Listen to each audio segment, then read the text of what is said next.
Muy buenas noches, un cordial saludo desde la APSE a todos los que nos siguen en esta transmisión del programa Desde la Otra Acera. En esta noche contamos con invitados especiales. Tenemos a la compañera Ariadne Grau, ella es socióloga, especialista en flexibilización laboral. Bienvenida, Ariadne.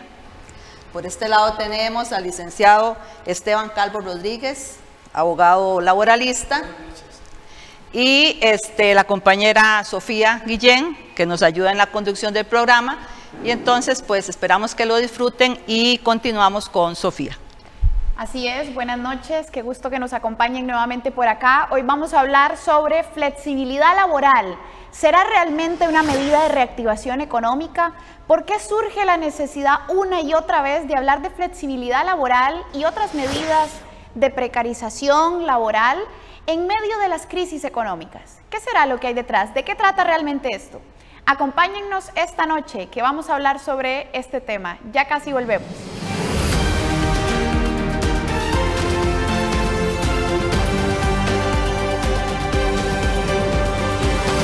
Bueno, regresamos y esta noche hablamos sobre flexibilidad laboral como una medida de reactivación económica. Lo han puesto sobre la agenda económica diferentes sectores, pero particularmente algunas vocerías. Pasemos a ver la cápsula número 1 sobre una representación de la UCAEP platicándonos sobre las solicitudes que han hecho a gobierno en materia de reactivación económica. Veamos.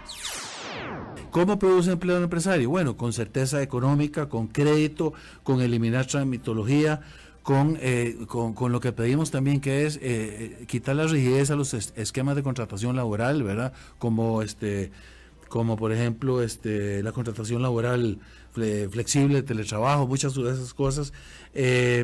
Y sobre todo mejorar la eficiencia operativa de las instituciones del Estado como el ICE, Recope, como están haciendo con los bancos, para que los servicios que nos cobran sean a menor costo, ¿verdad? Es dinamizar la economía.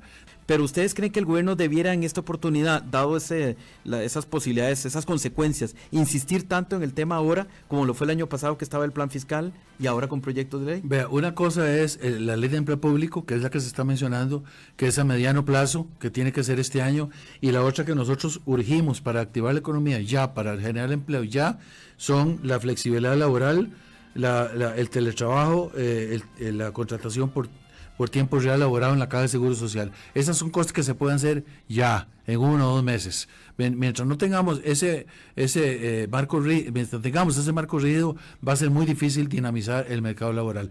La ley de empleo público es importante, por supuesto, para poder ordenar el Estado costarricense y también cerrar algunas instituciones o venderlas, ¿verdad? Es que no puede ser que no solamente nos serviría el plata para pagar la deuda, sino que en este momento están consumiendo recursos para mantener instituciones con respiración artificial que están botando plata. Es que cuando uno ve los miles de millones de colones que se votan en instituciones que ya no sirven, uno se dice, ¿cuánta gente podría tener empleo en el sector privado a través del crédito con este dinero? Eso es la parte inmoral. ¿Cómo cuál, don Álvaro? ¿Qué empresa dice usted? Bueno, hay que vender parte de los bancos del Estado, hay que vender FANAL, hay que cerrar el CNP, por ejemplo, ¿verdad? La ministra de Pilar Garrido mencionó cerrar algunas instituciones, pero hay que cerrar instituciones que estén funcionando, no las que no están consumiendo presupuesto, ¿verdad? Hay que hacer eso, ¿verdad? Ya ven ustedes que la agenda de reactivación económica solicitada por la UCAEP en un documento que circulaba y se llamaba Pacto por el Empleo, que fue ya hecho público hace varios días, incluye, entre otras medidas, como escucharon, la flexibilidad laboral. Entonces, este tipo de vocerías te están pidiendo o le están pidiendo al gobierno que se flexibilicen las condiciones asociadas al trabajo, a jornada, a salarios. Están pidiendo hasta venta de activos como la FANAL. Es parte de una agenda integral, de una agenda más grande. Y cuando uno le presentan una propuesta que es parte de una agenda más grande, hay que preguntarse por dónde va la cosa. ¿Cuáles son las intenciones? ¿De qué trata realmente? Y bueno, nos acompaña por acá Ariadne para explicarnos primero qué es ese asunto de la flexibilidad laboral, porque lo hablan como en términos muy generales, incluso en el discurso de la señora ministra Mideplan y del presidente cuando presentaron la Agenda de Reactivación Económica decían, hay que hablar de flexibilidad laboral. Ya, pero ¿qué es eso realmente? Sí, bueno, la flexibilidad laboral es una estrategia empresarial que busca eliminar o reducir derechos laborales. Si no hay flexibilidad laboral buena, Lo que hay es un término que se usa a propósito de forma positiva para engañar a las personas trabajadoras. Porque flexibilizar, ¿qué? ¿De qué estamos hablando de flexibilizar? ¿Qué es lo que los empresarios consideran que hay que flexibilizar? Lo contrario de algo flexible es algo rígido. ¿Y qué es lo que consideran los empresarios que es rígido? El código de trabajo, la normativa laboral.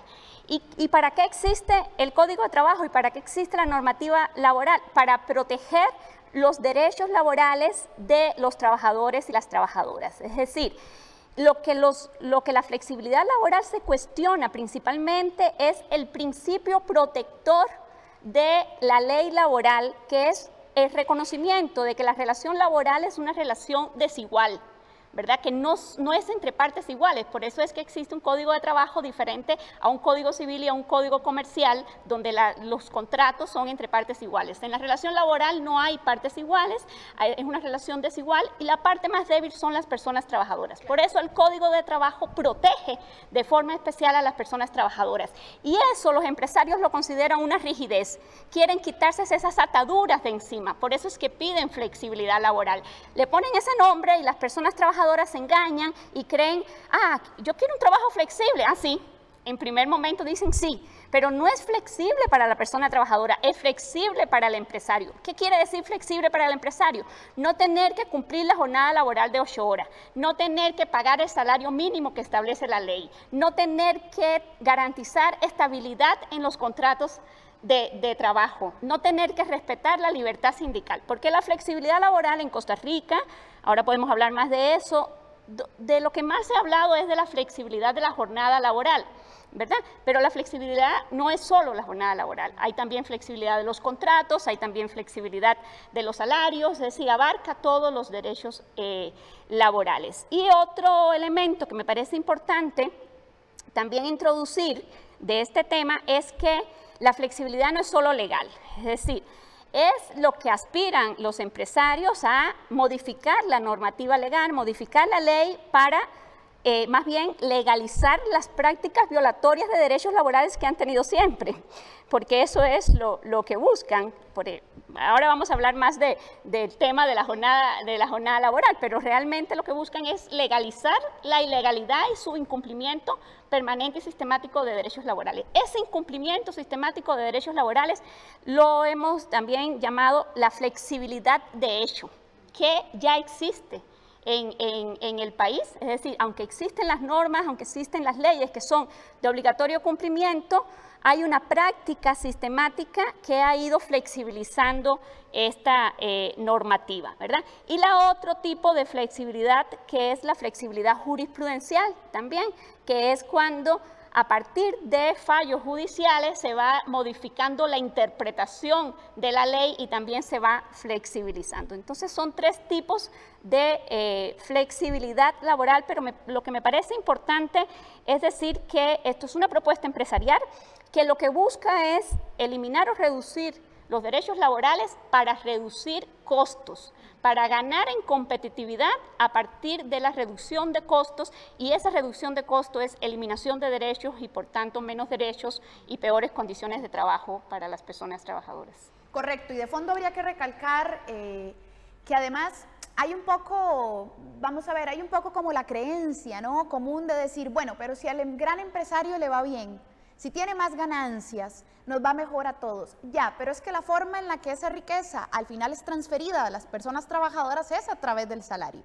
Entonces, si no necesariamente estás asegurando condiciones laborales dignas, si no estás asegurando salarios mínimos de cumplimiento dignos que faciliten o permitan una calidad de vida decente, al final no estás transfiriendo esa riqueza producida y se está acumulando en los grandes sectores productivos y las grandes corporaciones. Pero además Ariane menciona algo fundamental acá, o lo pone sobre el debate.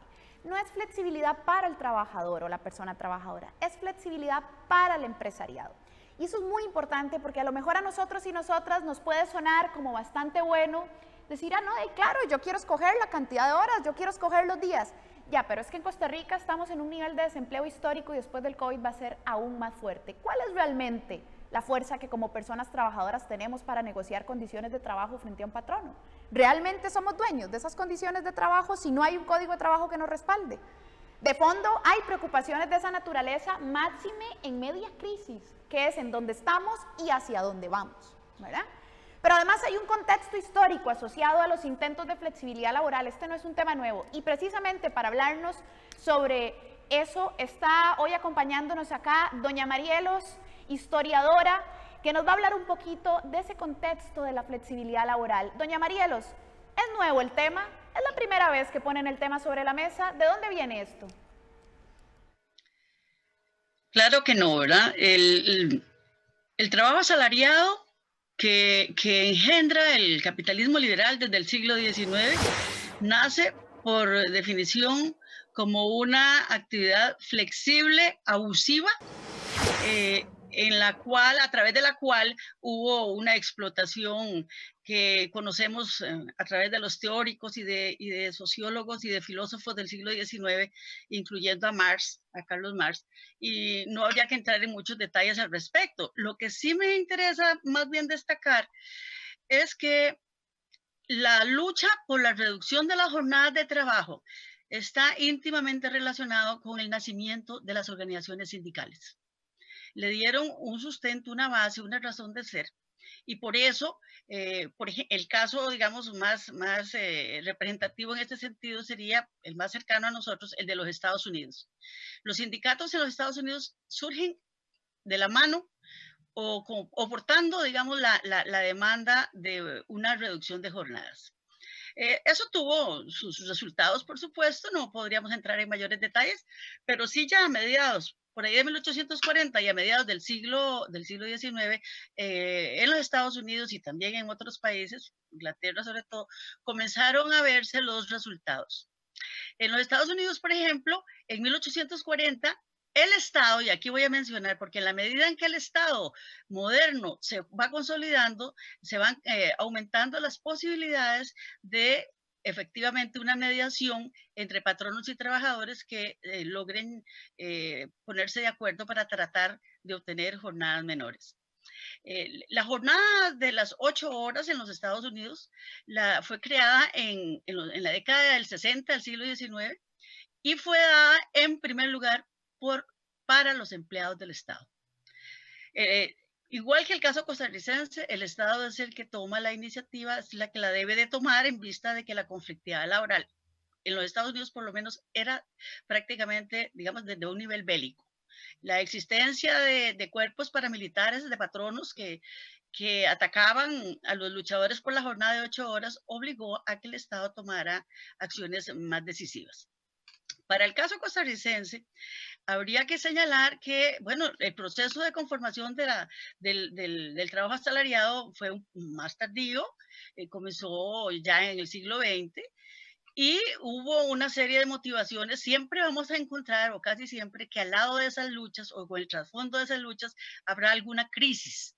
La crisis económica de la Primera Guerra Mundial, que pauperizó en gran medida a la clase trabajadora nuestra, tanto la urbana como la rural, fue el marco general que propició la organización de los primeros sindicatos en Costa Rica y también que esos sindicatos fueran capaces de levantar la bandera por reivindicar el derecho a trabajar 8 horas diarias. Habría que señalar un detalle interesante. En Costa Rica, justamente es el Estado dirigido por un presidente transitorio como fue el señor Francisco Aguilar Barquero. Y es interesante un detalle, Francisco Aguilar Barquero era heredero del reformismo de Alfredo González Flores. Entonces su disposición a negociar con los trabajadores fue pronta y cumplida. No hubo una confrontación mayor. A lo largo de 1920, todo ese año, desde febrero hasta prácticamente noviembre o diciembre, hubo sucesivas huelgas, porque aquello no fue una huelga general, fueron una sucesión de huelgas que los diferentes sectores laborales fueron llevando adelante y lograron que cada sector por su parte fueron logrando la jornada de 8 horas. Zapateros, panaderos, trabajadores del tranvía, trabajadores de obras públicas, etcétera. No llegó a ser un derecho, una reivindicación universal en ese momento. Así es que vamos a tener ahí muy muy presente la importancia del Estado, de la acción del Estado. Luego ya sabemos que en los años 20 se logra conquistar la ley de accidentes de trabajo, que fue otro salto cualitativo para mejorar las condiciones de vida de los trabajadores. Los años 30 fueron años también muy duros, hubo una crisis económica que ya sabemos desde el año 29, y el problema de la desocupación en aquella época llegó a ser muy, muy importante, especialmente en las áreas urbanas, y eso llevó también a tocar el tema de la jornada laboral. ¿Por qué? Porque resulta ser que el Estado costarricense, representado en aquel momento por Cleto González Víquez, propuso jornadas de 4 horas diarias para poder darle trabajo al otro 50% de los trabajadores desocupados. Entonces, siempre el tema de la jornada ha sido un eje central, un eje importante. Pero bueno, ya sabemos que es en los años 40, en el marco de la gran crisis de la Segunda Guerra Mundial, en la que se consolida ya las garantías sociales, el Código de Trabajo, mediante una concertación entre representantes del Estado, representantes de la Iglesia y representantes de lo que era la izquierda costarricense en esa época, que fundamentalmente lo representaba el Partido Comunista. Una de las cosas que tenemos que rescatar sobre las garantías sociales costarricenses es que sobrevivió a la Guerra Civil de 1948. Sobre eso hay versiones de vencedores y vencidos, no vale la pena detenerse en eso, pero sí señalar la importancia de que se mantuvieran las garantías sociales y el Código de Trabajo, a pesar de la enorme represión sindical que se desarrolló en contra de los sindicatos de la izquierda, fundamentalmente de la antigua CTCR. No obstante, en los años 50 hubo también conquistas importantes, como fue la creación del servicio civil para los empleados del Estado y la universalización del derecho al aguinaldo. Una de las cosas que a mí me parece interesante también destacar es el hecho de que los trabajadores públicos siempre estuvieron en desventaja en la medida en que desde que surge las garantías sociales, la huelga es prohibida para ese sector. Todos los trabajadores tenían derecho a la huelga, excepto los trabajadores del sector público.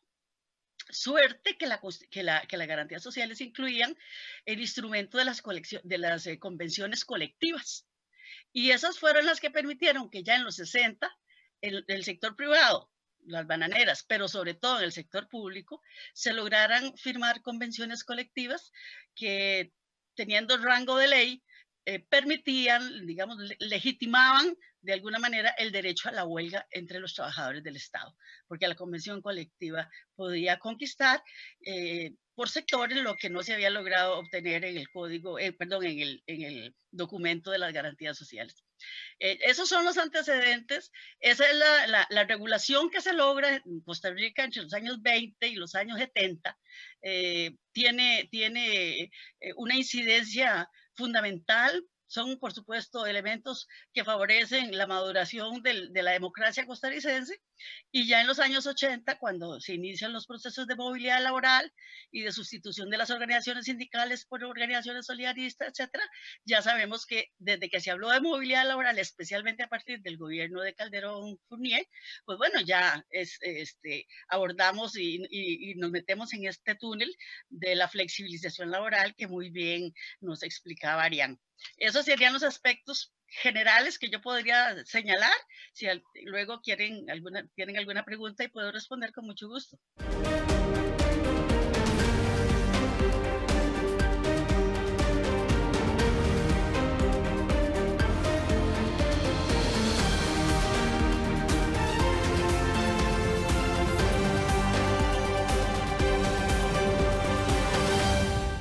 Gracias, doña Marielos. Y es que nos ha puesto varios puntos sobre la mesa.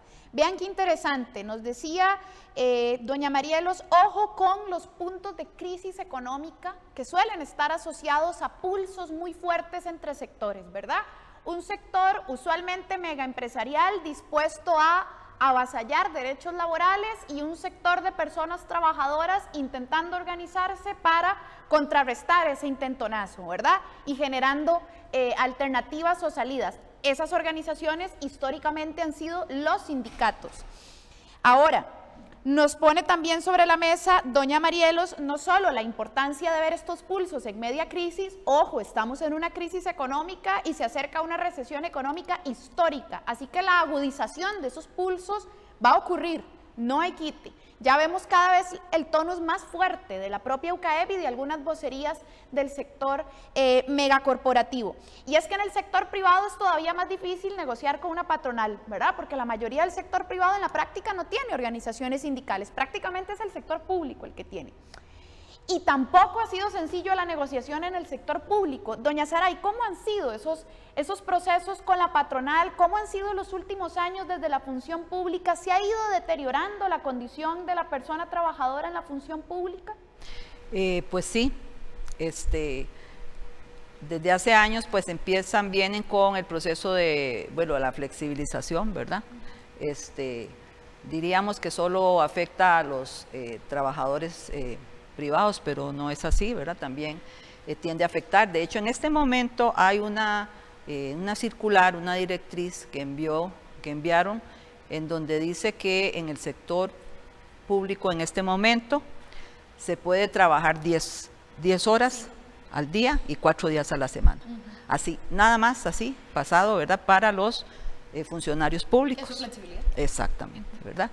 Entonces, cercanito, ¿verdad? Algo cercano, ¿verdad? Sí. Y sí hemos tenido otros momentos en los que se han propuesto estos proyectos de ley y hay una cuestión que si uno analiza más, pues ve que está muy cercano, considerando la parte de nosotros, ¿verdad? En el caso de educación, por ejemplo, hay compañeros que trabajan 12 horas, porque tienen la jornada de las 8 horas y les dan un recargo, pero ese recargo son 4 horas más, que al final están trabajando 12 horas y ese recargo no es una hora extra. Y esa es una práctica común en el Ministerio de Educación, ¿verdad? Cuando hablamos de todos los recargos, entonces, ¿qué hay ahí? Bueno, de ahí la gente necesita porque hay salarios que son muy bajos. No es porque se quiere nada más, es porque hay una necesidad, ¿verdad? Hay precarización del trabajo. Entonces, y son los sectores más vulnerables, ¿verdad? Oficinistas, guardas, conserjes, y usted verá que ellos siempre andan buscando eso. ¿Por qué? Porque eso les ayuda a completar un poco más el salario, pero es un montón de tiempo más. Eso es una, digámoslo así, una medida solapada de flexibilización, ¿verdad?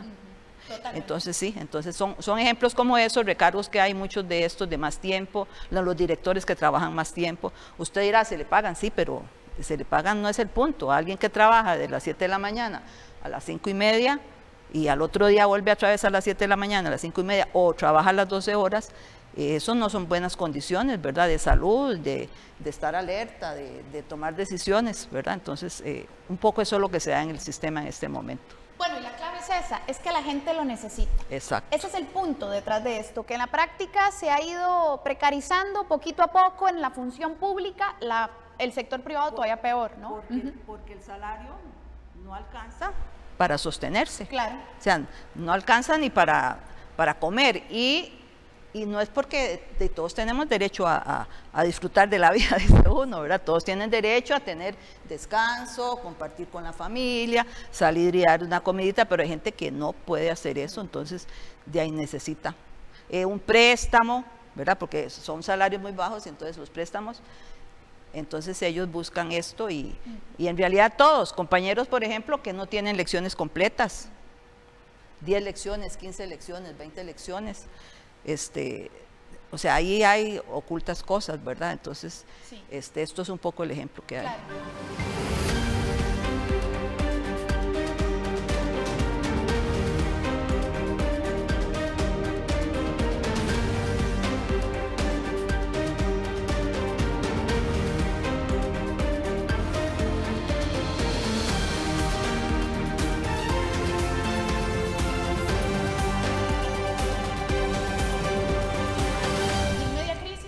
Más pesado, ¿verdad? Y un poco por ahí pareciera ser el intento de algunos sectores bastante poderosos económicamente que de alguna forma intentan aprovechar esta necesidad para pasar cierto tipo de legislaciones. Pero hablemos puntualmente del proyecto de ley que está en la Asamblea Legislativa discutiéndose no ahora, sino desde hace un buen rato porque estos intentos han sido también legislativos.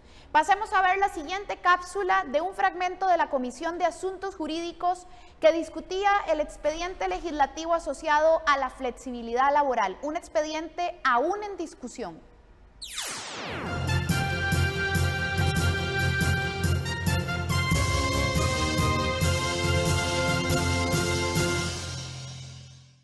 La ministra de la Condición de la Mujer y presidenta ejecutiva del INAMU, Patricia Mora, aseguró que el proyecto de ley que busca flexibilizar las jornadas laborales sería perjudicial para las mujeres, sobre todo para las madres jefas de hogar. Uno de los planteamientos que se hizo sobre este proyecto y tratando de incorporar un poco la perspectiva de género, era que una mujer, por ejemplo, podía trabajar 4 días, 12 horas de manera continua y los otros restantes 3 días compartir con su familia y con sus hijos. En el caso mío, yo no me imagino yéndome 12 horas a las 8 de la mañana, regresando a las 7 de la noche y dejando a mi bebé ahí, ¿verdad? Eso a mí me representaría una dificultad de manera tal que podría eventualmente incluso hasta terminar renunciando al trabajo si las condiciones se me plantean de esa manera.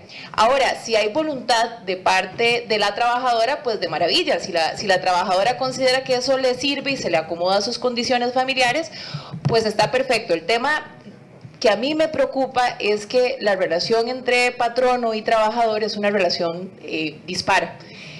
Donde hay muchísimo más poder de parte del patrono que del trabajador. Lo que creo es que para las mujeres es nefasto para la garantía de los derechos laborales en un país que nos hemos llenado la boca diciendo que aquí respetamos los derechos de las y de los trabajadores. Creo que es hasta simbólicamente brutal. Y creo además que las empresas y el mundo empresarial en general entenderán que desmejorar las condiciones laborales es en el fondo agregar inestabilidad social a estas sociedades, agregar descontento y que eso no les termina conveniendo a sus tasas de ganancia, digamos. Mora además aseguró que esta iniciativa podría afectar los derechos económicos de las mujeres y agudizar las brechas que existen respecto a lo que ganan los hombres. Me preocupa sobre todo el intento de generalización de la llamada jornada 4-3. Usted nos ha planteado que usted ve que podría incrementarse el desempleo femenino. Yo comparto la preocupación. Los defensores del proyecto nos dicen que este proyecto va a traer más inversión porque van a querer venir más empresas gracias a esas jornadas tan atractivas. Pero la pregunta es, o que las que ya están van a ser más competitivas, pero entonces la pregunta es, ¿cómo impacta eso el empleo de las mujeres? En dos sentidos, las mujeres que ya están trabajando en esos sectores y que tienen responsabilidades de cuidado y el patrono le dice, necesito adaptarme a la jornada nueva, necesito que usted se adapte a la jornada nueva. El proyecto dice, bueno, que se tendrá que contar con la voluntad, la aceptación de la trabajadora, en este caso, pero bueno, ¿qué pasa si la trabajadora dice que no? Efectivamente, nosotros consideramos que estas modificaciones que se plantean podrían, vamos a usar el hipotético, afectar gravemente los derechos económicos de las mujeres y a la vez profundizar brechas económicas. Ustedes saben que en este país puede llegar a un 17%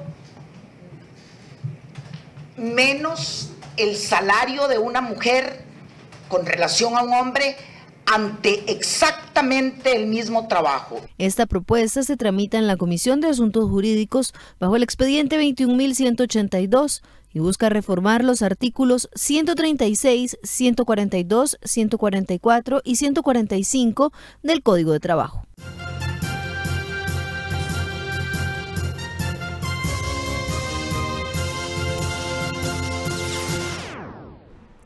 Bueno, este era un fragmento de la Comisión Legislativa de Asuntos Jurídicos que discutía el proyecto de ley de flexibilidad laboral, el último que está en discusión en la Asamblea Legislativa, no ha sido el primero. seguramente tampoco será el último. Observaciones y comentarios sobre el fondo. ¿De qué trata ese proyecto de ley? ¿Cuál es la letra menuda? Porque aquí hay que poner las cosas en blanco y negro. La flexibilidad laboral puede sonarnos muy bien en la generalidad, pero exactamente ¿qué es lo que dice el proyecto de ley? Esteban, adelante. Claro, bueno, este proyecto esencialmente lo que viene es a modificar el marco regulatorio que tienen las jornadas laborales en el país. Hay que decirlo, ya lo anticipaba usted, Sofía, anteriormente, este proyecto, eso no es una iniciativa nueva, esto tiene ya mucho rato de estar planteado en el debate público. El primer proyecto que se formalizó, que básicamente recogía el mismo contenido que el que se discute actualmente, se presentó en la Asamblea Legislativa en el año 2000. Y desde entonces a la fecha se ha intentado esta es la 8ª vez que se intenta una reforma legislativa en esta dirección sobre la materia de jornadas laborales. ¿Cuál es el contenido en esencia del proyecto? El proyecto básicamente lo que hace es, pretende habilitar la implementación de una jornada ampliada hasta 12 horas en todas aquellas actividades que tengan un ciclo productivo continuo. De manera que el proyecto pues habilitaría a un uso muy amplio de la jornada de 12 horas, para empezar. Y la otra propuesta muy puntual es implementar también, introducir la jornada anualizada, que le permite al empresario distribuir organizar el ordenamiento del tiempo del trabajo a través de todo el año, de manera que las personas trabajadoras tengan unos esquemas de jornadas muy irregulares. En unos meses trabajan muchas horas y en otros muy pocas, dependiendo de la demanda y de la dinámica del mercado o de la misma actividad productiva. Esos son, en esencia, los dos componentes del proyecto de ley. Claro que pues eso viene arropado con una serie de condicionamientos y de reglas muy específicas que también tienen una incidencia directa en el esquema de jornada de trabajo. Y desde luego decir esto implica decir que son modificaciones que van a cambiar radicalmente la vida de las personas trabajadoras, porque modificar los tiempos de trabajo implica modificar también los tiempos de la convivencia familiar, del ocio, del estudio, de la actividad deportiva, de todo, porque al fin y al cabo las personas trabajadoras nos organizamos sobre o en torno a la actividad laboral, ¿no es cierto? Bueno, el proyecto tiene una serie de cuestionamientos de índole legal, pero también tiene una serie de inconvenientes de carácter social. Yo, aún siendo abogado, siempre he dicho que las desventajas más trascendentales no son los cuestionamientos de orden legal que se le pueden hacer al proyecto, porque al fin y al cabo la ley se puede interpretar, ¿verdad? Donde dice A, se interpreta B, etcétera. Para mí, los graves inconvenientes que tiene este proyecto son de orden social por el impacto que va a tener en la organización de la vida social de las familias y demás.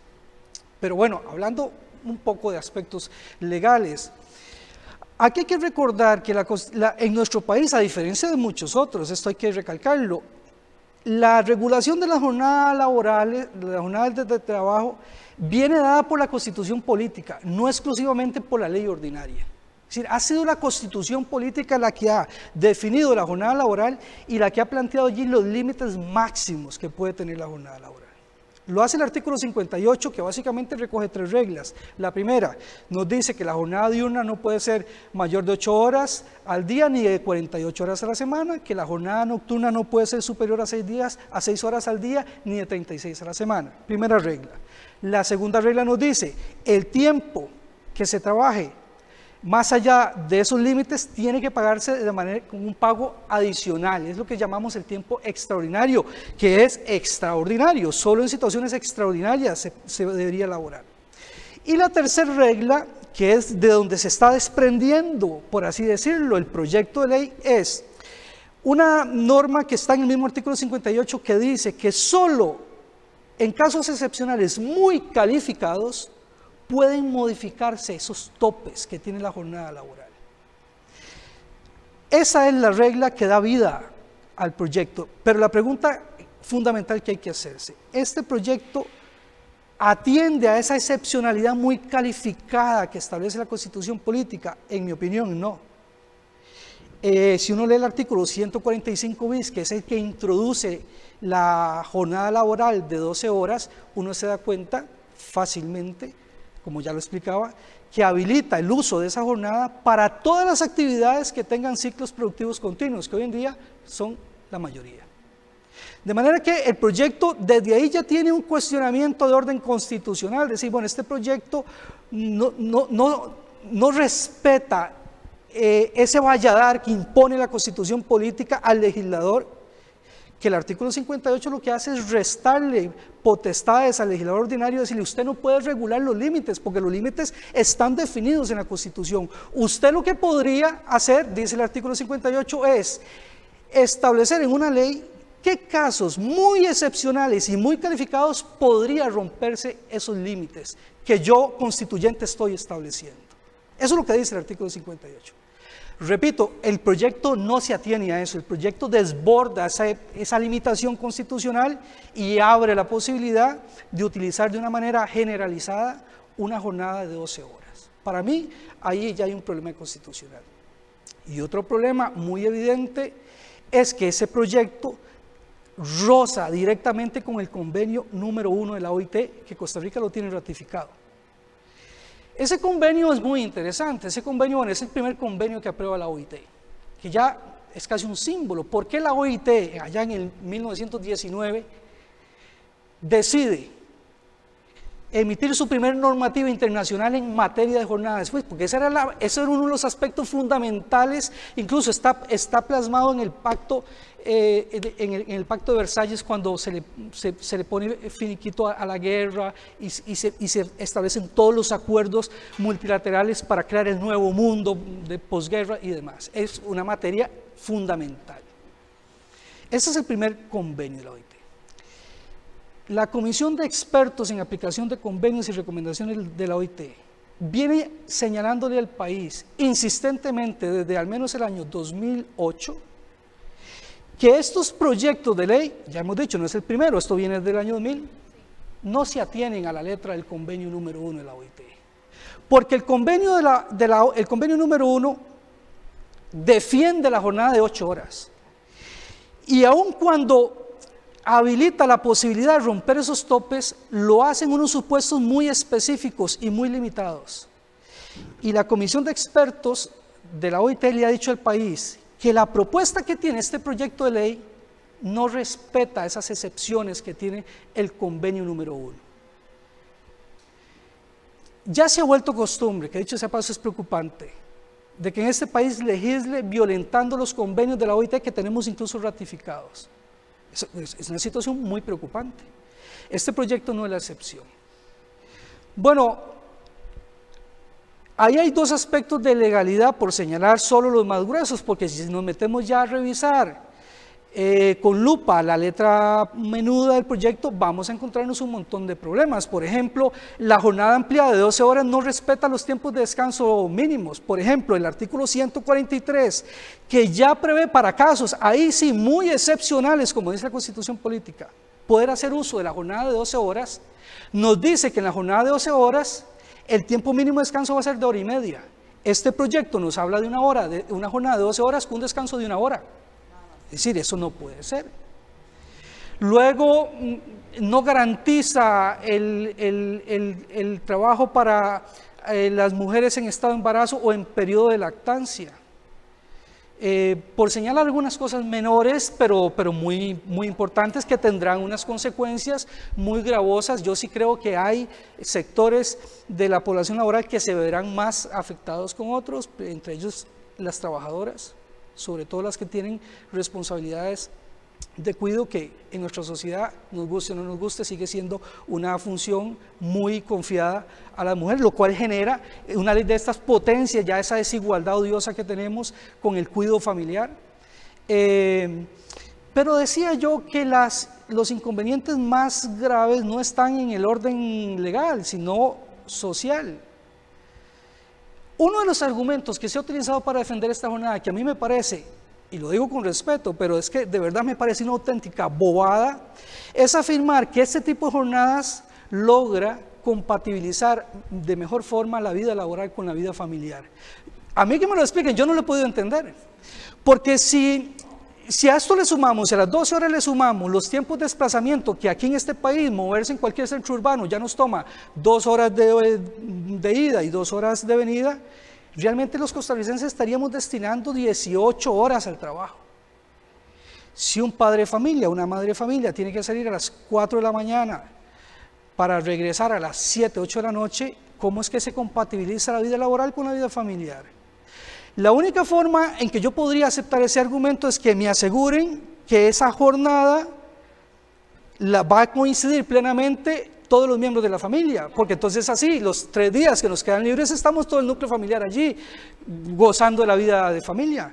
Pero ¿cuál es la fórmula para lograrlo? Yo no la veo posible.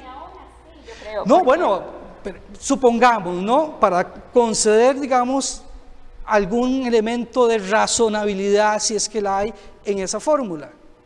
No, lo que va a pasar es que yo tendré la jornada acumulada esta ampliada de lunes a jueves.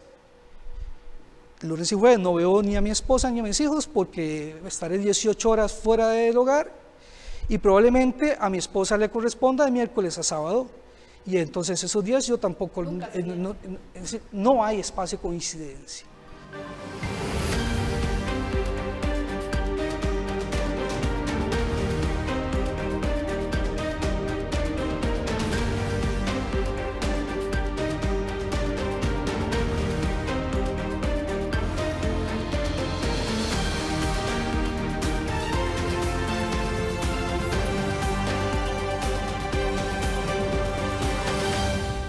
La propuesta, siguiendo con la metáfora de la flexibilidad, flexibilizar, ¿verdad?, es estirar. Entonces, estiramos la jornada de trabajo, pero el día tiene 24 horas, es finito. Entonces, esas horas que se amplía la jornada laboral, ¿a qué se la quitamos? Ese es el tema. ¿A qué le estamos quitando tiempo en la vida? ¿Verdad?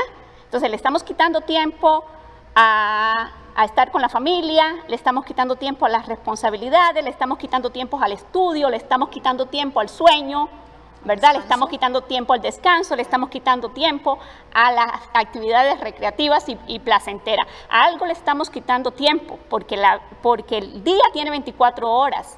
Y hay actividades además, por la línea en que estaba Esteban, del tema del cuidado y de las actividades familiares y de las responsabilidades, que me parece que es muy importante, que yo siempre cuando hablo de este tema lo digo, y es que hay responsabilidades que tienen que ver con la reproducción de la vida, con el cuidado, que no se acumulan, ¿verdad? Entonces, porque dicen que usted va a tener más tiempo 3 días a la semana porque va a tener más tiempo para dedicar a la familia, para dedicar a los hijos. Entonces, yo siempre bromeo con esto. Ok, entonces yo le voy a decir a mi hija que de lunes a jueves, que tengo jornada de 12 horas, no hacemos tarea, no le hago lonchera, no le hago comida, y en los 3 días libres se la hago doble.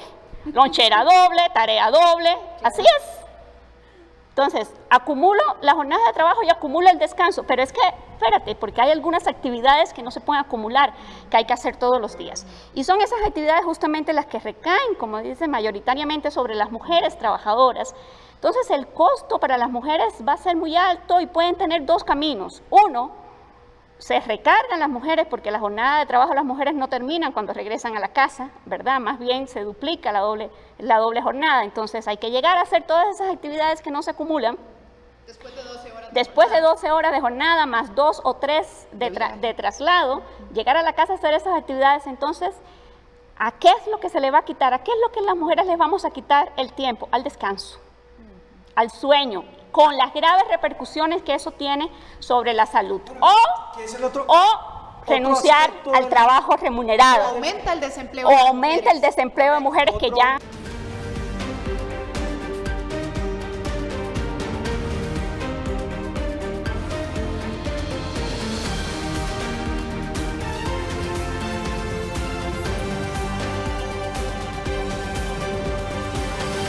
Toda la manualística que se tiene en materia de salud ocupacional señala que las jornadas ampliadas o extendidas aumentan la siniestralidad laboral. Es decir, pero eso está científicamente demostrado. De manera que aquí también, ya en este país tenemos un problema con los riesgos de trabajo muy fuertes. Aquí hay más accidentes laborales que accidentes de tránsito al año, que es un tema del que nadie habla mayor cosa de esto. La introducción de jornadas ampliadas tendrá incidencia en la siniestralidad laboral, a no ser que seamos un país tan único en el mundo que seamos la excepción de la experiencia que han tenido todas las demás naciones. Bueno, ahí también hay un problema de orden social muy importante. El impacto que eso puede tener en la salud por todo lo que estás explicando, que además se manifestará en los centros y en los lugares de trabajo con problemas de salud ocupacional.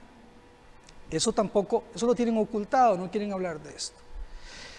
Pero yo las veces que he hablado de esto también saco a relucir un dato que para mí es trascendental.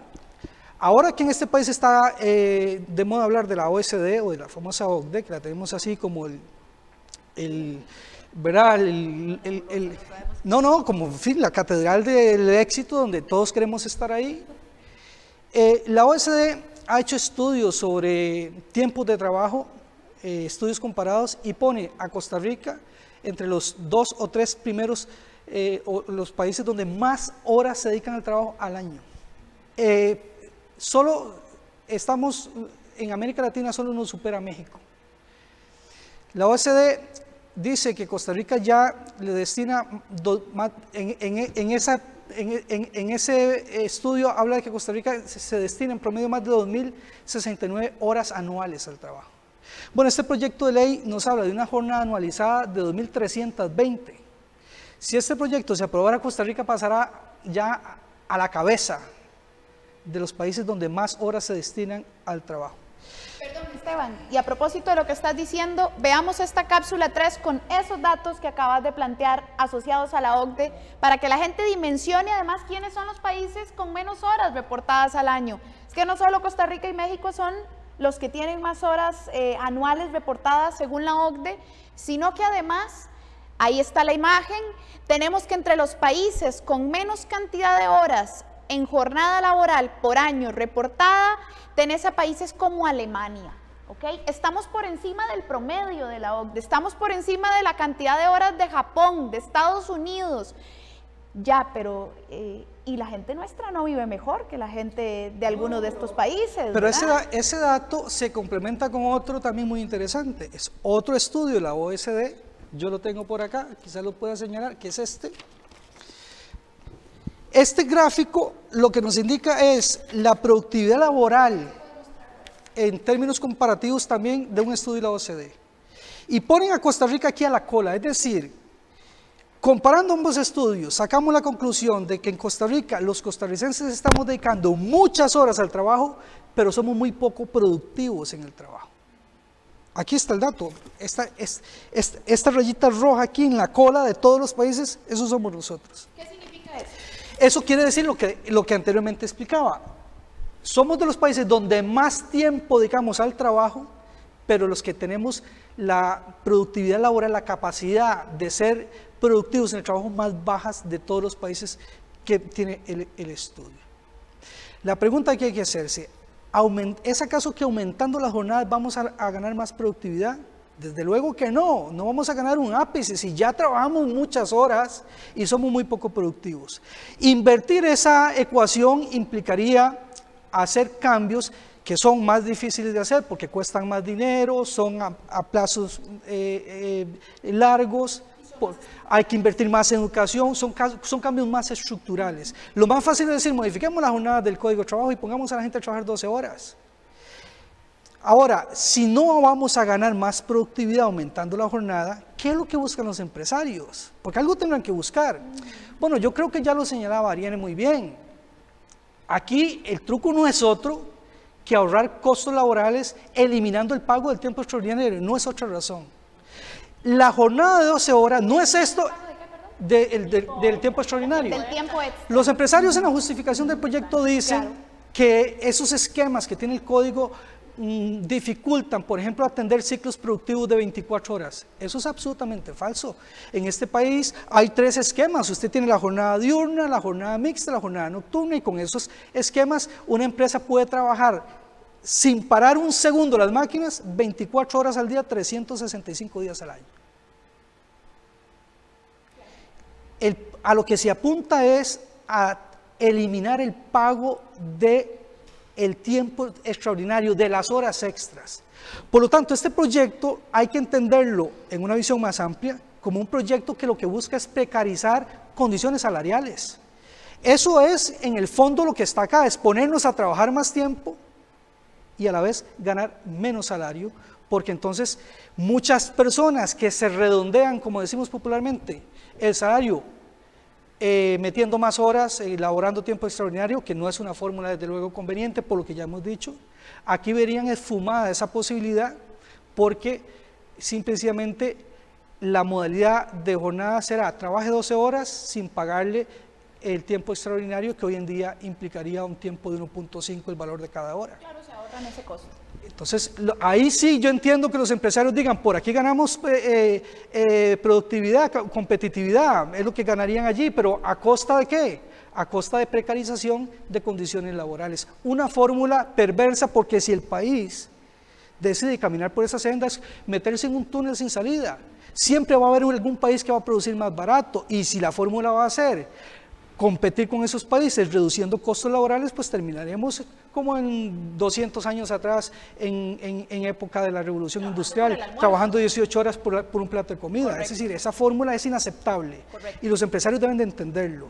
Deben entender que la fórmula razonable, civilizada, que tiene el país para lograr ganar competitividad es otra, no es abaratando costos laborales con estas propuestas y estos mecanismos de ampliar jornadas de trabajo y reducir salarios. Bueno, de hecho, la APSE ha elaborado posturas asociadas al proyecto de ley del que estamos discutiendo, ¿no? Sumadas a estas observaciones que tenemos sobre la mesa, doña Saray, ¿qué otras, o si hay coincidencias, ¿no? ¿Qué observaciones ha indicado la APSE ahora y antes? Porque como decíamos, no es un tema nuevo, ¿verdad? Sí, efectivamente, para el proyecto de ley, cuando estuvo el año pasado, en noviembre creo que fue, se le da un espacio a las organizaciones para que se pronuncien al respecto, ¿verdad? Entonces la APSE fue llamada y, por ejemplo,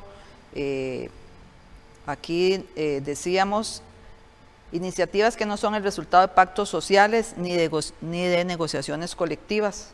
Bueno, son a la fuerza. Exactamente. Como ha ocurrido en Europa, tiene la finalidad de reducir los costos laborales para lograr que las empresas sean más competitivas, ¿verdad? Un poco lo que estábamos diciendo. Es parte de lo que hemos hecho, de lo que se ha dicho. No pagar horas extras, ¿verdad? Sin tener que contratar a más personal. Muy importante, estas iniciativas no representan políticas de tiempo de trabajo que realmente pretendan preservar la salud de los trabajadores. Fundamental, la salud de la gente que trabaja, física y mental. La salud, la seguridad en su lugar de trabajo y la conjugación de vida familiar con vida laboral. Claro. Es parte de lo que hemos... No es acumulativa. Exactamente, entonces dice, bueno, jornadas de trabajo extenuantes, extensas, ¿verdad? Es lo que se pretende. Y algo muy importante, que antes que Ariadne dijo, en el campo de la educación pública, por ejemplo, tenemos la situación de que las personas se educan en la noche, las personas que tienen condiciones difíciles o ya son mayores, trabajan y quieren salir adelante, entonces, ¿qué hacen? Se van a estudiar a colegios nocturnos o SINDEAS. Son modalidades que entonces les ayudan, pero en este tipo de horarios todos quedarían fuera, ¿verdad? Cierto. Porque de ahí, ¿a cuál horario va? O sea, ¿cuál colegio nocturno o SINDEA va a ponerse a decir, bueno, si unos van a trabajar el lunes, martes, miércoles, jueves y los otros, no sé, el lunes y el martes no, pero el otro día sí, o sea, eso es un desorden y es muy delicado. Y es muy interesante, Saray, porque con ese tema del estudio, por ejemplo, el proyecto en la jornada, lo que es la jornada anualizada, que al final es un cómputo de la cantidad de horas que se pueden trabajar en el año, pero te las pueden cambiar, dice que el empresario debe avisar el calendario con 15 días de antelación. Entonces, sí, cada 2 semanas te pueden cambiar tu jornada. Entonces, digamos que usted está trabajando ahora 6 horas y dice, ay, voy a aprovechar, me voy a matricular un curso para hacer, y a los 15 días te cambiaron y tienes que trabajar 10 horas. Es decir, Estas propuestas al final es toda un reordenamiento de la vida, como decía Esteban, pero es un reordenamiento de la vida en función de la economía y del capital. Es decir, su vida, ya de por sí la mayoría de las personas trabajadoras, como decían, tienen gran parte de la vida, se la dedican a trabajar, pero esto viene a profundizar más esa tendencia de que las personas viven para el trabajo, viven para el empresario, le entregamos la vida a la empresa y estamos en función de los ciclos productivos. Si la empresa me necesita trabajar 10 horas, ahí estoy yo 10 horas. Si ya no me necesita tanto, me bajo a 6 horas y me reducen el salario, de verdad, a las 6 horas, al salario mínimo. Entonces, al final es una inestabilidad en la vida que tiene consecuencias, como decía Saray, en los estudios, en los ingresos, es decir, 15 días vas a tener un salario, otros 15 días vas a tener otro. ¿Cómo te organizas la vida así, verdad? Es una inestabilidad total. Correcto, correcto. Se han puesto aquí varios puntos sobre la mesa, resumo algunos, porque a lo mejor quien nos ve, sea del sector público, sea del sector privado, esta idea que también se ha vendido bastante en los medios de comunicación, hay que decirlo, se ha vendido como una idea de reactivación económica, de empleo, de ayuda a la persona trabajadora, y a lo mejor puede sonar muy bien porque a uno le dicen, sí, usted elija. Eso es lo que uno se imagina, ¿no? Que le van a decir que yo puedo elegir lunes, martes, miércoles y jueves para quedarme viernes, sábado y domingo, suponiendo que toda mi familia también lo logre, cosa que nada nos lo asegura, pero uno suele imaginar el escenario más bonito, el que más le gusta. Pero el proyecto de ley en blanco y negro no te asegura nada de eso. El proyecto de ley en blanco y negro está diciendo jornadas de 12 horas, en las que no se respetan descansos mínimos, decía Esteban. Además, con las implicaciones de jornada asociada a labores de cuidado, como decía Ariane, que no es acumulativo, que uno no le puede decir al niño o niña, hoy no te atiendo el sábado, que es cuando tengo libre. Eso no funciona así, que además implica menos posibilidades de estudio nocturno para quienes estudian en la noche, como decía doña Saray, que implica que la persona que contrata o la empresa que contrata al final se va a ahorrar costos porque no te va a pagar extras, porque no te va a pagar jornada nocturna. Y aquí hay que hacer un paréntesis. Puede ser que algunos sectores que nos estén escuchando, por ejemplo el sector agrícola, digan, ya yo trabajo jornadas extendidas e igual no me lo pagan, pero deberían pagarlo. El punto es que hay un código de trabajo que debería de cumplirse, y si el Ministerio de Trabajo tuviera recursos, intención y otra serie de elementos, haría inspección laboral, llegaría ahí y podría defender a esa persona para que se le pague. El problema es que si esto se hace ley, ya eso no es obligación. Ya nadie te va a defender, ya la ley lo permite. Lo que no se debería permitir es que la ley faculte la precarización laboral. Hay un código de trabajo, ¿se cumple o no se cumple? Hablemos de eso, pero no terminemos de desvirtuar y de despedazar ese código de trabajo que además en su momento fue visionario, ¿verdad? Muy bien, pasemos a una pequeña ventanita, un receso, y regresamos con la última parte del programa de esta noche. ¿Cómo debería ser la nueva normalidad económica en materia laboral? Ya regresamos.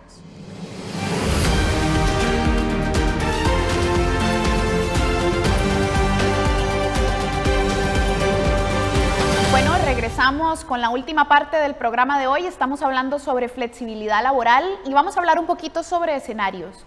¿Cómo proyectamos que puede ocurrir, pero también cómo debería? ¿Cuáles deberían de ser realmente las actitudes de las organizaciones sociales, de quienes toman decisiones en la Asamblea Legislativa, de los grupos económicos participantes?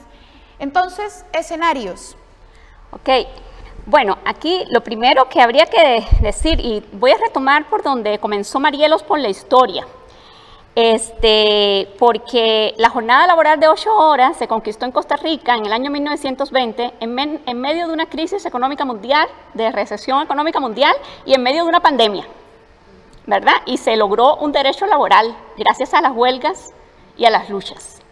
Entonces, yo creo que eso es lo primero, como para empezar con algo positivo y no decir si estamos en crisis, estamos en pandemias, entonces nos van a quitar todos los derechos y no podemos hacer nada. Yo creo que sí es importante tomar ese ejemplo para defender la jornada laboral de 8 horas hoy más que nunca, ¿verdad? Y también habría que decir, antes de pensar en los escenarios post-COVID, ¿verdad? Es en escenario COVID, y es que durante la pandemia ya se han venido tomando directrices y decisiones desde el Poder Ejecutivo y desde el Poder Legislativo que adelantan estos escenarios que ya están en el proyecto de ley. Es decir, no solamente se le ha dado un impulso a este proyecto de ley, sino que ya, por ejemplo, lo que mencionaba Saray también de la directriz que aprueba las jornadas acumuladas de 10 horas en 4 días, concentradas en 4 días en el sector público, es un avance de este proyecto de ley de acumulación de las jornadas de 12 horas en 4 días. Y la reducción de la jornada laboral, que fue la primera de las primeras leyes que se aprobaron en marzo, cuando empezamos con la pandemia, es la misma lógica de la jornada anualizada. En periodos de crisis bajamos las jornadas y bajamos los salarios, sin costo para los empresarios. ¿Qué es esto? Socializar las pérdidas mientras se privatizan las ganancias. En periodos de bonanza, las ganancias en los bolsillos de los empresarios. En periodos de restricción, de recesión, de crisis económica, hay que compartir las pérdidas entre todos, ¿verdad? Esa es la lógica de la jornada anualizada y esa es la lógica de la reducción de la jornada en la pandemia, que ya es una ley que se aprobó, ¿verdad? Y ya está aprobada para otra crisis, no es solo para la pandemia. Cada vez que hay una crisis económica se puede autorizar ya la reducción de la jornada en términos generales. Entonces, ¿qué es lo que deberíamos estar haciendo? O, idealmente, deberíamos estar luchando más bien por una reducción de la jornada laboral. Es decir, no solo defender la jornada de 8 horas, sino luchar por una jornada laboral de 6 horas. En este periodo de pandemia se ha hecho más evidente que nunca la importancia del descanso, la importancia del cuidado de la salud, la importancia del trabajo reproductivo, la importancia del trabajo de cuidado. ¿Cuánto se nos ha duplicado el trabajo en las casas con todo lo que es la higienización, la limpieza, el cuidado de los hijos y de las hijas, ¿verdad? Y más bien en ese periodo, en ese momento, nos están pidiendo más trabajo fuera de la casa, ¿verdad?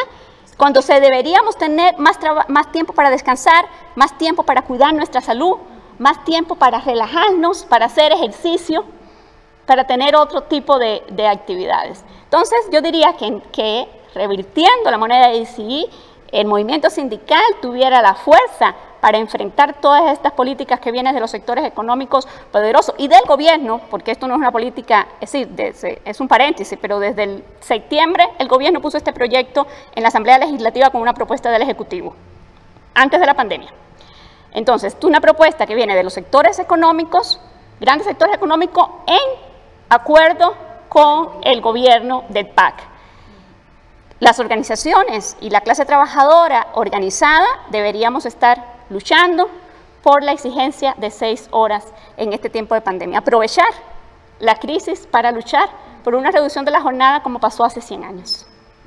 Pero que además en la práctica sí permite fomentar el empleo, porque es que vamos a ver una reducción de jornada, que es algo que doña María Luz nos ponía al inicio de la conversación, que por ahí se nos quedó, pero ella decía, en algún momento de crisis, algunos países europeos más bien reducían jornada de trabajo porque de esa forma había incentivo a contratar más gente, ¿verdad? Entonces no empeorabas las condiciones laborales, sino que contratabas más gente. De hecho, antes de la pandemia, Suecia ya hablaba de más bien implantar jornadas de 6 horas, ¿verdad? Aquí vamos como un poquito al revés a lo que la historia nos ha leccionado sobre la jornada de trabajo. Aquí vamos pensando más bien en jornadas de 12 horas sin ningún tipo de descanso, que yo me pregunto, porque recordemos cómo empezamos el programa hoy, esta es una medida de reactivación económica, decía la representación de la UCAEP en la radio que vimos. ¿Cómo esto reactiva la economía? ¿Cómo reactivas la economía? A través de más precarización laboral que no fomenta más contrato. Eso no fomenta más trabajo. Eso ahorra costos de producción, pero no fomenta la creación de trabajo nuevo. Entonces, hay algunas contradicciones en el discurso asociado a reactivar economía en pandemia versus flexibilidad laboral. Pareciera más bien que es esto, acumular ganancias en algunos grandes sectores. Esteban, escenarios de la nueva normalidad. Yo creo que efectivamente la pandemia ha venido a plantear una amenaza a la salud de las personas, pero ha venido también a concretar una amenaza real a las condiciones de trabajo y al respeto de los derechos laborales de las personas.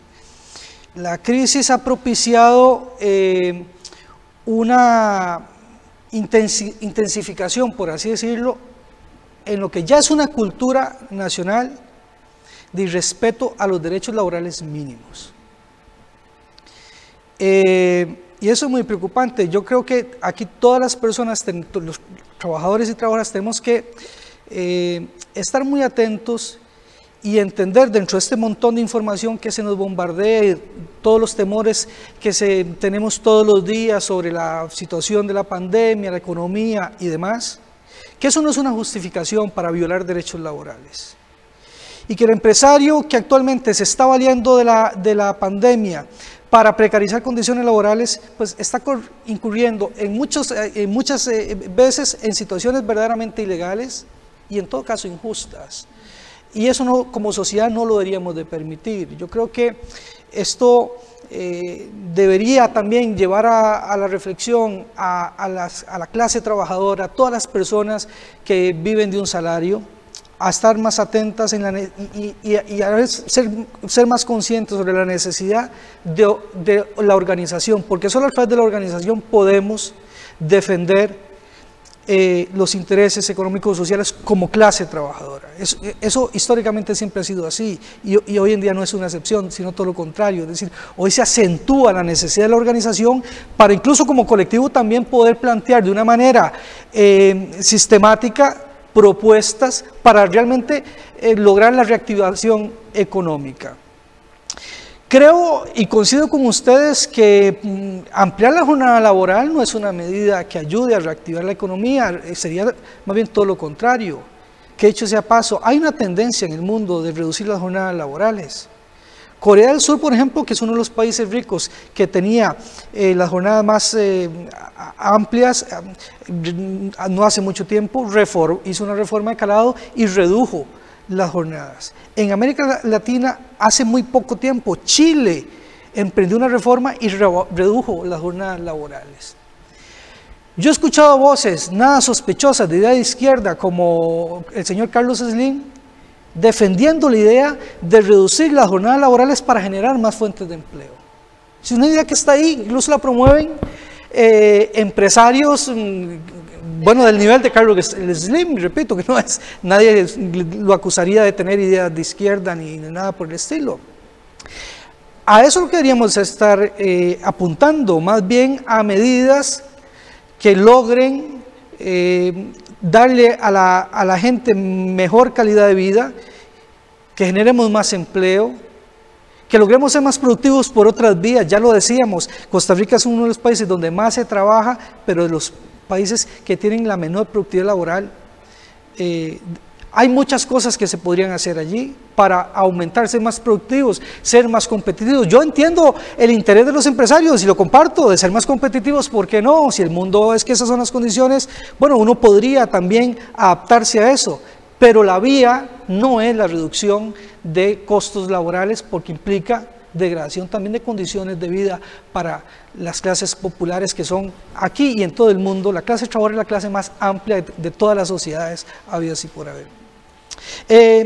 Creo que hay que tener mucho cuidado. Ahora viene con todo esto también, se van a implementar, vamos a ver, esquemas de organización de trabajo apostando mucho a las tecnologías, por ejemplo el teletrabajo, y allí el debate también de los tiempos de trabajo vuelve a tener un planteamiento muy intenso, ¿verdad? De hecho, ya en otros países se habla del derecho a la desconexión, porque esos esquemas de trabajo con el uso de tecnologías conducen también a situaciones abusivas, que las personas pasan pegadas allí en un computador trabajando desde la casa 12, 14 horas en detrimento de la vida de familia y demás. Ahí tenemos unos retos muy importantes, pero repito, la única forma sensata de enfrentar esos retos es a través de la organización. Yo es que no desaprovecho una oportunidad para hacer un llamado a todos los trabajadores y las trabajadoras a tener claras ideas. Solo organizándonos podremos realmente defender nuestros derechos laborales. De lo contrario, los tenemos cada vez más en riesgo de perderse. Correcto.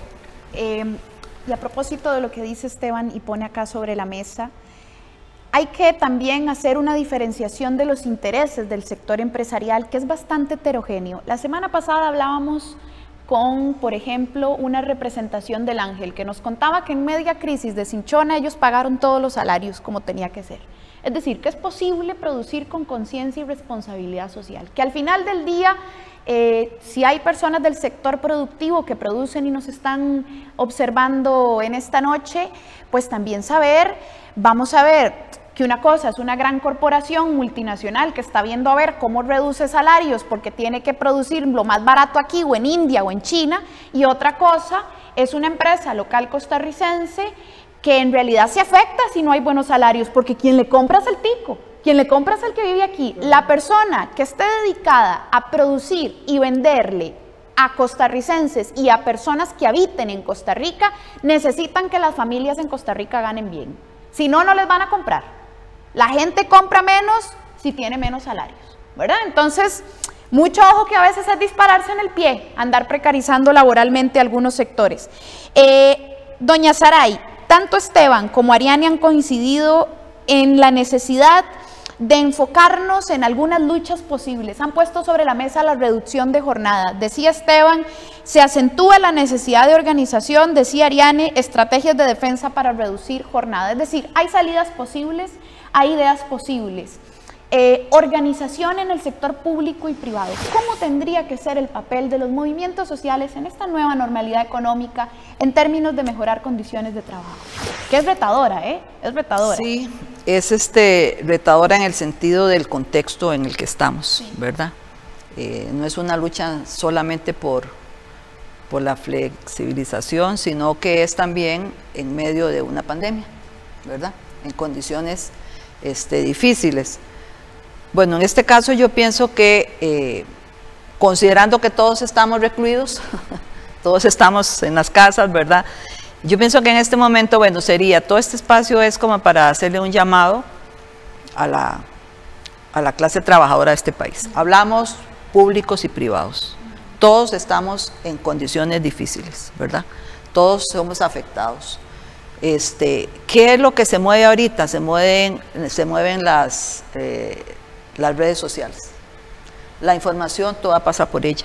Sí. ¿Qué significa? Yo daría un llamado a todos nosotros, a todos los trabajadores, para que nos manifestemos al respecto de este tema.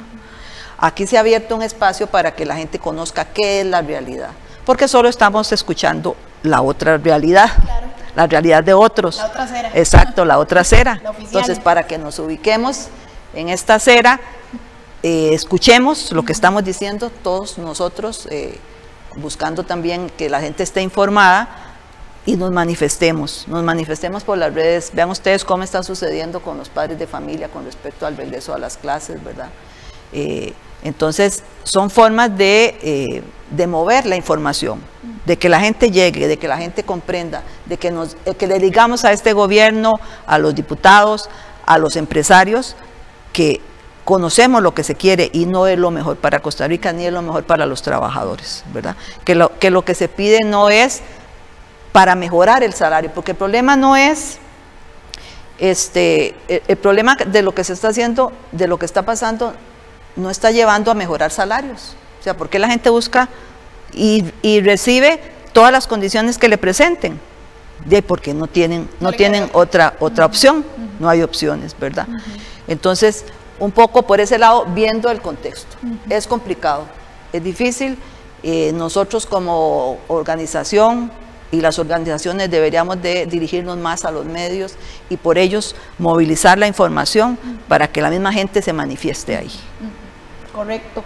Bueno, se nos ha acabado el tiempo, vamos con un minutito de cierre. Me dicen que doña Marielos está conectada, ¿sí?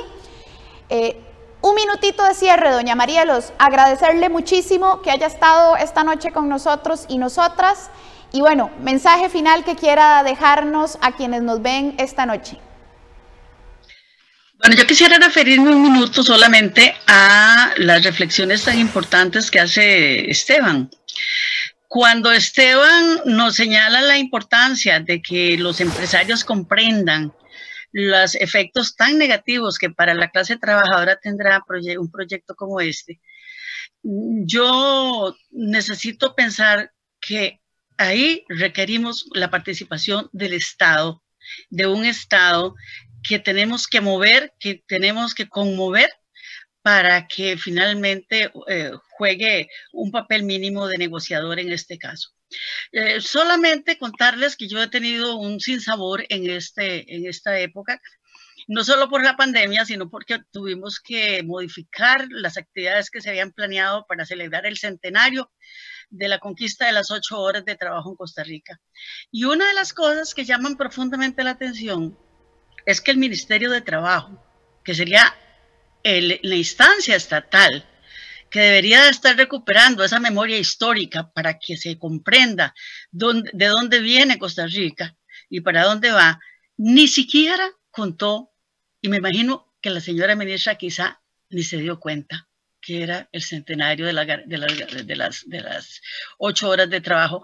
Así es que tenemos que también ser muy contestatarios con el Estado, porque en última instancia, como hemos señalado, cuando se han dado pasos adelante, cuando se ha avanzado, ha sido el Estado costarricense, el Estado norteamericano, el Estado francés, el Estado español, la creación de la OIT, que fue una instancia indispensable para salir y recomponer las sociedades después de la Primera Guerra Mundial, pues lo primero que hizo fue efectivamente en el acuerdo número 1 crear las 8 horas de trabajo como obligación para todos los patronos y entonces a mí me parece que obviar eso y obviar que Costa Rica fue pionera, porque fueron meses nada más los que pasaron entre la aprobación de ese primer acuerdo de la OIT y pocos meses después Costa Rica estaba ya decretándola, eso tiene una importancia. Eso significa que Costa Rica en materia social, si no ha ido a la vanguardia, hay que reconocer que ha dado pasos muy importantes. Entonces, yo insisto en que el papel del Estado y las presiones al Estado, porque sabemos que los patronos están defendiendo y los empresarios su proyecto económico, su proyecto de vida y su proyecto cultural. Pero creo que el tema del Estado necesita ser discutido y analizado a profundidad. Así es que con esto me despido de esta participación y muchas gracias por haberme participado. Estoy a la orden, si en algo puedo colaborarles, con mucho gusto. Muchísimas gracias a usted, doña Marielos, más bien por el ratico. Nos ha dejado un contundente mensaje de cierre. Ariane, un minuto de cierre. Bueno, yo diría que hay que, digamos, de mensaje final es que no normalicemos la violación de los derechos laborales en este periodo. Que normalicemos y recuperemos, como dice Mariela, el historial de lucha, ¿verdad? Y de avances y de conquistas que hemos tenido en la clase trabajadora y aprovechemos más bien esta situación de crisis en la que ha estado tan presente la disyuntiva entre la economía y la vida, ¿verdad? Porque al final es esto que priorizamos. Pongamos el centro la vida y a partir de ahí normalicemos, poniendo como centro la vida. Poner como centro la vida nos lleva a otra perspectiva que no es ampliar las jornadas laborales. Correcto. Poner en el centro la vida, también fuerte mensaje de cierre. Esteban, un minuto de cierre. Yo igual diría que reaccionemos, que tengamos la capacidad de tener claro que toda esta coyuntura de la crisis está siendo utilizada por ciertos grupos del gran empresariado nacional, que ciertamente no es todo, son ciertos sector empresarial con intereses muy definidos, muchas veces incluso contrarios a los de los otros sectores empresariales, de medianos y pequeños empresarios, de grupos de poder económico, de grupos de políticos que representan esos intereses económicos en los espacios de poder como la Asamblea Legislativa. Esos grupos están utilizando esta coyuntura para sacar provecho. Y este proyecto de reforma a las jornadas es un ejemplo muy fácil de entender. Es un proyecto, es una propuesta que tiene ya 20 años de estar tratando de introducirse en la Asamblea, lograr la reforma, porque es un anhelo de ese sector empresarial y de esos grupos empresariales. y ahora lo resucitan. Esta es la 8ª vez que vuelven a meter la propuesta en un proyecto de ley de reformar las jornadas laborales, aprovechando toda la crisis de la pandemia y, como dicen, asustando con la chaqueta del muerto de que si no se reforman las jornadas, o que más bien que reformar las jornadas es una medida imprescindible para reactivar la economía, porque si no, no lo vamos a lograr, etcétera, etcétera. Ojo, que en ese discurso hay triquiñuela, hay trampa, y que tenemos que reaccionar como clase trabajadora para defender nuestros intereses, porque lo contrario, yo siempre he dicho, los derechos laborales, si no se defienden, se pierden. Y estamos amenazados a un paso de que concreten esta iniciativa de reformar la jornada laboral y a poner a la gente a trabajar jornadas extenuantes con precarización de las condiciones salariales, porque, repito, no se trata de hablar solo de la reforma de la jornada laboral, que es que la reforma de la jornada laboral, como está planteada en ese proyecto, implica nada más y nada menos que precarización de salarios, que es lo que realmente andan buscando con la propuesta del proyecto. Reaccionar, personas trabajadoras del sector público y privado, necesitamos reaccionar. Muchas gracias, Esteban. Doña Saray, 1 minuto de cierre. Bueno, para retomar una posición que desde el inicio de todo este proceso de pandemia ha dicho la organización, la APSE, voy a leer un pedacito de este pronunciamiento que les comentaba de la organización. Consideramos que toda iniciativa que pretende implementar medidas para paliar los efectos de la crisis económica en el campo laboral, en ese momento era eso, pero estamos en el mismo momento también, con la crisis también, ¿verdad? Ajá. Debe necesariamente contar con la participación de las organizaciones de los trabajadores, patronos y gobierno, a fin de lograr una posición consensuada en un tema tan delicado como este. Y nosotros hemos estado haciendo el llamado de que debemos de hacer, sentarnos y definir. No puede ser que por un lado vengan y nos digan una cosa y por otro lado y nosotros aquí esperando y esperando a ver qué sucede.